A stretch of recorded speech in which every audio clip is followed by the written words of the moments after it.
Hi students, good morning to everyone. Welcome to our star coaching YouTube channel. दोस्तों आज हम लोग पढ़ेंगे कक्षा 9 के भौतिक विज्ञान के लेक्चर 4 के अंतर्गत बल के न्यूमेरिकल. तो स्टार्ट करते हैं इन सवालों के साथ. तो पहला सवाल है, एक न्यूटन बल की परिभाषा लिखिए. एक न्यूटन बल की परिभाषा लिखिए. एक न्यूटन का बल उस बल के बराबर होता है जो एकांक द्रव्यमान की वस्तु पर आरोपित करने पर उसमें 1 मीटर प्रति सेकेंड स्क्वायर का त्वरण उत्पन्न कर दे. सेकंड देखते हैं. 6 किग्रा द्रव्यमान की किसी गेंद में 4 मीटर प्रति सेकेंड स्क्वायर त्वरण उत्पन्न करने के लिए कितने बल की आवश्यकता होगी. 6 किग्रा द्रव्यमान की किसी गेंद में 4 मीटर प्रति सेकेंड स्क्वायर का त्वरण उत्पन्न करने के लिए कितने बल की आवश्यकता होगी. तो हम लोग जानते हैं बल के नियमानुसार. हल करेंगे सवाल नंबर 2. बल के नियमानुसार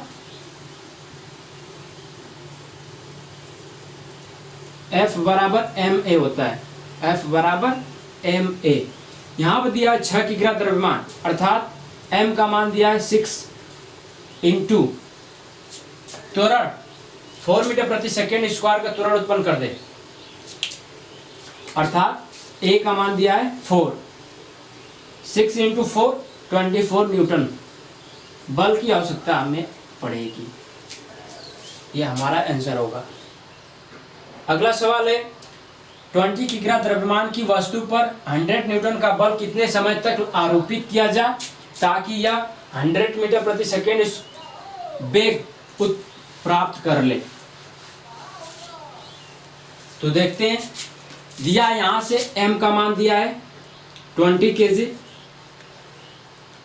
द्रव्यमान की वस्तु पर 100 न्यूटन का बल अर्थात F का मान दिया है 100 न्यूटन. कितने समय तक आरोपित किया जाए अर्थात t का मान पूछ रहा है, समय का मान पूछ रहा है, ताकि यह 100 मीटर प्रति सेकेंड का वेग प्राप्त कर ले अर्थात अंतिम वेग 100 मीटर प्रति सेकेंड दिया है. तो इसका प्रारंभिक वेग u का मान 0 होगा. चूंकि हम लोग जानते हैं F बराबर ma होता है और a बराबर v minus u upon t होता है. इसलिए F बराबर m a के स्थान पर रखेंगे v minus u upon t. यहां पर लिख देंगे चूंकि a equal to v minus u upon t. तो यहां से आप सभी का मान रख देंगे तो होगा F का मान 100, m का मान 20, v का मान 100, u का मान 0 और t का मान कैलकुलेट करना है. यहां से 20 को इस साइड लाएंगे तो होगा 100 अपॉन 20. 100 से 0 निकालेंगे 100 होगा अपॉन t. तो होगा t इक्वल टू 100. इसको इधर कर देंगे तो होगा 100 इंटू 20. 100 से 100 कैंसिल हो जाएगा, बचेगा क्या 20 सेकेंड होगा आपका आंसर. अगला सवाल हम लोग देखते हैं. सवाल नंबर 4. एक वस्तु का द्रव्यमान 5 kg, एक वस्तु का द्रव्यमान 5 kg तथा वेग 10 मीटर प्रति सेकेंड है. इसका संवेग ज्ञात कीजिए. दिया है एक वस्तु का द्रव्यमान 5 kg अर्थात m का मान दिया है 5 kg तथा वेग 10 मीटर प्रति सेकेंड अर्थात v का मान दिया है 10 मीटर प्रति सेकेंड और इसका संवेग p का मान कैलकुलेट करना है. संवेग को p से प्रदर्शित करते हैं तो संवेग p का मान बताना है हमें. तो संवेग के परिभाषा अनुसार हम लोग पढ़े हैं p बराबर m इंटू v होता है. किसी वस्तु के द्रव्यमान और उसके वेग के गुणनफल को संवेग कहा जाता है. तो होगा p बराबर m का मान 5, v का मान 10 अर्थात होगा 50. इसका मात्रक क्या होगा किग्रा इंटू मीटर प्रति सेकेंड. किग्रा इंटू मीटर प्रति सेकेंड। ये होगा आपका आंसर। अगला सवाल देखते हैं, सवाल नंबर 5।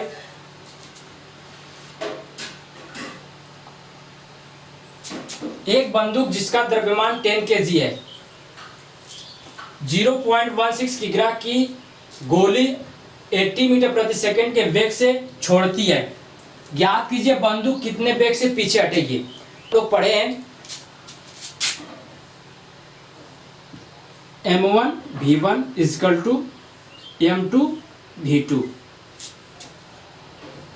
यहाँ पे हम लोगों को बंदूक का दिया है, बंदूक का द्रव्यमान हम लोग मान लेते हैं M1, तो M1 इजकल टू होगा 10 kg और इसका वेग ज्ञात करना है। बंदूक का वेग हमें ज्ञात करना है, तो बंदूक का वेग मान लेते हैं V1, तो V1 का मान कैलकुलेट करना है।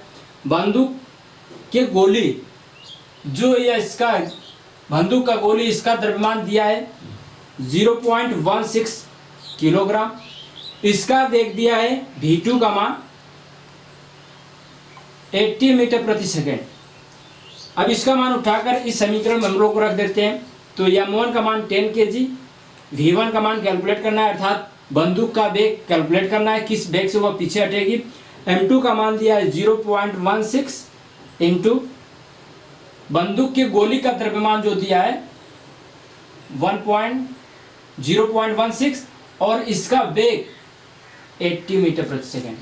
तो यहाँ से V1 इक्वल टू होगा 0.16 इंटू 80 अपॉन 10, 0 0 कैंसिल हो जाएगा, इसका मल्टीप्लाई कर देंगे।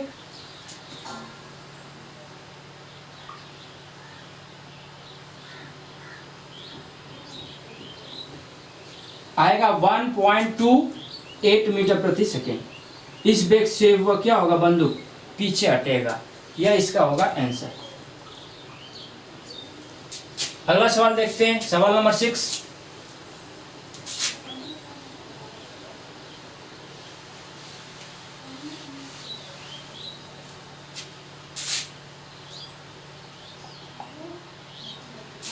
दिया है 50 इंटू 10⁻³ न्यूटन का बल 125 ग्राम द्रव्यमान की वस्तु पर 10 सेकेंड तक आरोपित किया गया। अंत में वस्तु का वेग कितना होगा। तो F का मान दिया है, F बराबर 50 इंटू 10⁻³ न्यूटन। द्रव्यमान दिया है, वस्तु का M का मान दिया है 125 ग्राम। इसको हमें कैलकुलेट करना है किलोग्राम में, अर्थात इसमें 10⁻³ से गुणा कर देंगे तो होगा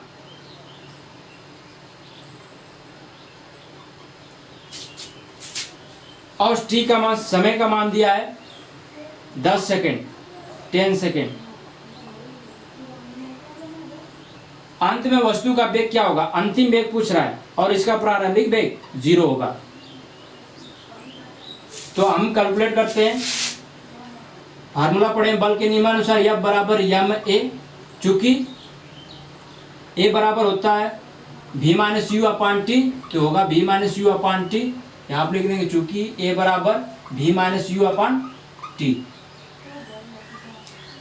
सभी का मान उठाकर इसमें रख देते हैं फार्मूले में, तो होगा F का मान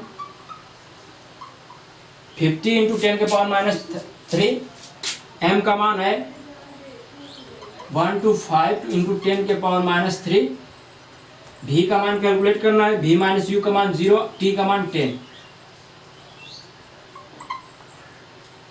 यह 10⁻³ 10⁻³ कैंसिल हो जाएगा, इसको इस साइड लेकर आएंगे तो होगा 50/125 इक्वल टू V माइनस 10। तो होगा यह V इक्वल टू 10, इसका मल्टीप्लाई हो जाएगा तो होगा 50 इंटू 10/125। 25 से ऊपर नीचे भाग दे देते हैं, तो यह होगा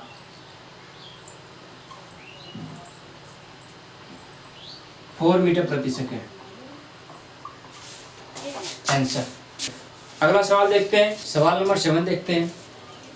4 किग्रा का एक पिंड 5 मीटर प्रति सेकेंड के एक समान वेग से चल रहा है। इस पर 12 न्यूटन का बल वेग की दिशा में लगाया गया। 1 सेकेंड के बाद वेग का पिंड का वेग कितना होगा।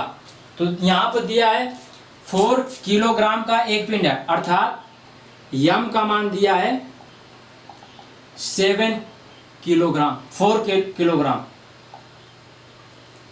5 मीटर प्रति सेकेंड के एक समान वेग से चल रहा है, अर्थात इसका प्रारंभिक वेग दिया है 5 मीटर प्रति सेकेंड। इस पर 12 न्यूटन का बल वेग की दिशा में लगाया जा रहा है, अर्थात F का मान दिया है 12 न्यूटन। एक सेकेंड बाद समय t का मान दिया है 1 सेकेंड। इसका वेग कितना होगा, अर्थात अंतिम वेग पूछ रहा है। तो हम लोग फार्मूला पढ़े हैं, F बराबर ma, इसलिए चूंकि a बराबर v minus you upon T, इसलिए F बराबर m v minus you upon T. यहाँ से सभी का मान रख देंगे, तो F का मान 12, m का मान 4, v का मान कैलकुलेट करना है, u का मान 5, t का मान 1 सेकेंड। इसको यह होगा 12/4 v minus you, v minus 5 होगा, यह होगा 3, 5 इधर आएगा, होगा प्लस, तो होगा 3 + 5 = 8 मीटर प्रति सेकेंड। इसका अंतिम वेग क्या होगा, 8 मीटर प्रति सेकेंड होगा। अगला सवाल दिया है, सवाल नंबर 8।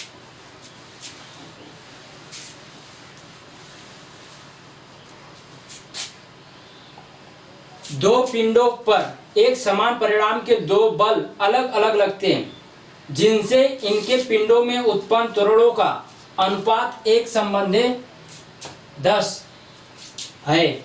यदि पिंड का द्रव्यमान 500 ग्राम हो, यदि पहले पिंड का द्रव्यमान 500 ग्राम हो, तो दूसरे पिंड का द्रव्यमान ज्ञात कीजिए। तो यहाँ पर त्वरण का अनुपात दिया है, अर्थात पहले पिंड का त्वरण मान लेते हैं A1 और दूसरे पिंड का त्वरण A2, तो A1 संबंधे A2 = होगा 1:10। इसको हम लिख सकते हैं A1/A2 = 1/10। पहले पिंड का द्रव्यमान M1 का मान दिया है 500 ग्राम, दूसरे पिंड का द्रव्यमान M2 मान लेते हैं x है, x ग्राम। तो यहां पर बोल रहा है दो पिंडों पर समान परिमाण के बल अलग अलग लगते हैं, अर्थात पहले पिंड द्वारा लगाया गया बल, पहले पिंड द्वारा लगाया गया बल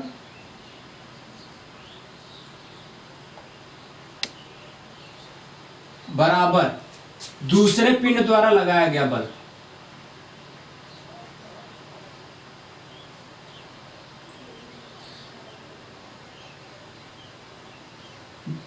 दोनों का परिणाम क्या है, समान है, इसलिए दोनों आपस में क्या है, बराबर हैं। अर्थात होगा पहले पिंड द्वारा लगाया गया बल M1 A1, दूसरे पिंड द्वारा लगाया गया बल M2 A2। यहां पर A2 को इस साइड लेकर आते हैं और M1 को उस साइड भेज देते हैं, तो होगा A1/A2 = M2/M1।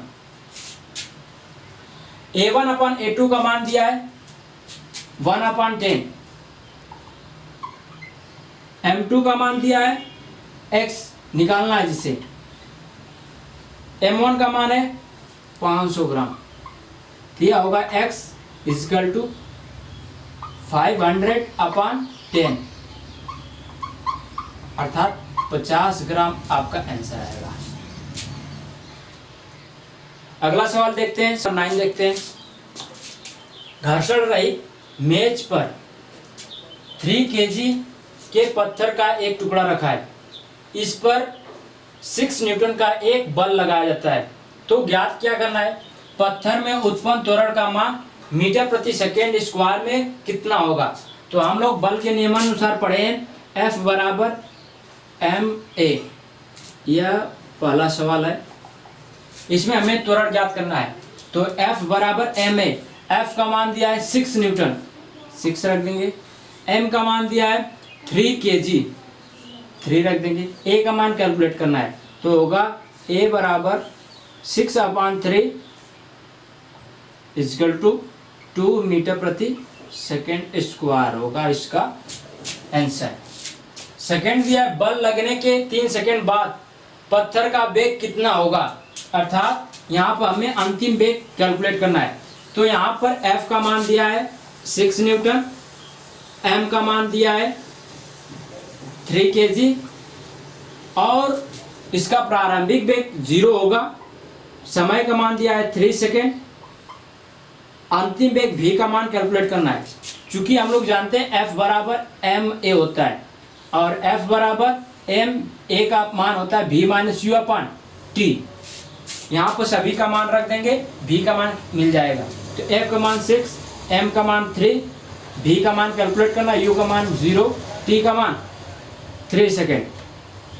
तो यह होगा 6 3 इंटू v अपॉन 3, 3 से 3 कैंसिल हो जाएगा, v इक्वल टू 6 मीटर प्रति सेकेंड होगा इसका आंसर। 6 मीटर प्रति सेकेंड होगा उसका पत्थर का अंतिम वेग।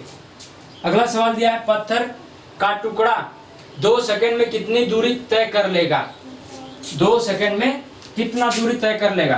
तो इसके लिए दिया है सवाल नंबर 3 के लिए